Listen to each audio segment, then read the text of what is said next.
Porém agora, ó Senhor, peço-te que traspasses a iniquidade do teu servo, porque tem procedido muito loucamente. 2 Samuel 24, 10. Se o pecado é o maior mal, então isso deve conduzir-nos para, primeiro, a maior tristeza, segundo, o maior ódio, terceiro, o maior cuidado em evitá-lo e quarto, o maior empenho em livrar-nos dele. Se o pecado é o maior mal, então precisa haver a maior tristeza por sua causa.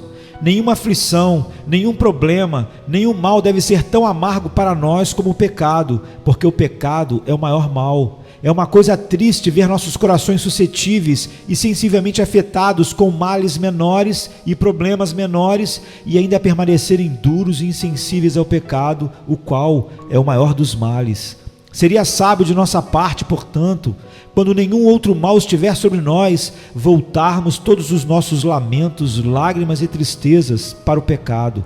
É um aforismo na medicina que, se o homem sangrar copiosamente num lugar, os médicos o farão sangrar em outro lugar, a fim de fazer o fluxo de sangue mudar de direção. Seria sábio de nossa parte, quando nossas almas sangrarem e nossos corações lamentarem por outros males, direcionar todos os lamentos angustiosos para o pecado. Deixem que eles corram pelo canal certo. Lágrimas derramadas deveriam ser derramadas novamente, se não foram derramadas pelo pecado. Não é tanto a tristeza em si, como é a base e a fonte da tristeza. O motivo dela é que deve chamar a atenção. A tristeza era nula em Judas, sincera em Pedro. Foi nula em Saul, sincera em Davi. Mundana em um, divina em outro. A tristeza do mundo opera a morte. E tal é toda tristeza que não tem o pecado como seu fundamento, a graça como seu princípio e Deus como seu fim. Onde o pecado é entendido como sendo o maior mal, será objeto da maior tristeza, tristeza para exceder todas as outras tristezas.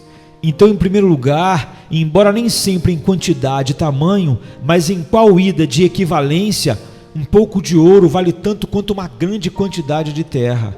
Em segundo lugar, embora não em força, porém em extensão e continuidade, outras tristezas são como terra inundada, ocasionada pela tempestade, a qual, quando se vai, a inundação desaparece.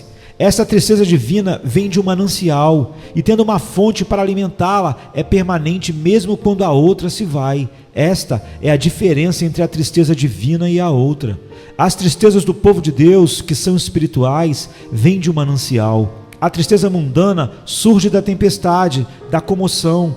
As tristezas do ímpio surgem de suas tristezas emocionais, surgem de uma tempestade, de peso na consciência, de temor da ira. Portanto, suas tristezas mundanas surgem de uma fonte. Onde o pecado é compreendido como sendo o maior mal, haverá a maior tristeza. Podemos dizer então que, em primeiro lugar, a tristeza é proporcional à medida e gravidade do pecado e, em segundo, a tristeza é proporcional ao merecimento e valia do pecado. Como o merecimento do pecado é infinito, então a tristeza por ele deve ser uma tristeza infinita.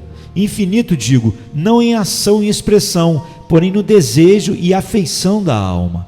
Aquele cujo coração e olhos secam ao mesmo tempo, cuja expressão em lágrimas e inclinação à tristeza terminam ao mesmo tempo, embora tenha chorado um mar de lágrimas, não tem ainda verdadeiramente chorado pelo pecado.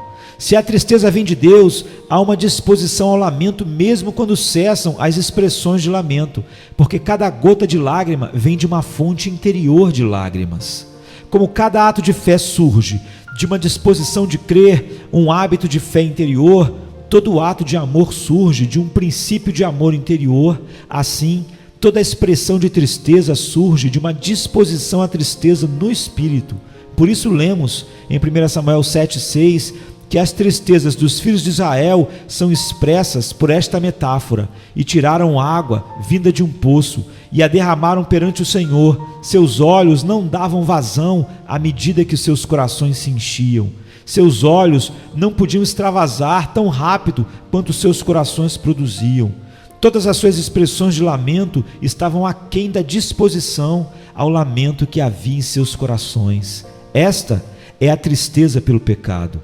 uma tristeza proporcional à medida, ao demérito do pecado, uma tristeza que excede todas as outras tristezas, embora não em quantidade, mas em qualidade, embora não em força, porém em extensão e continuidade.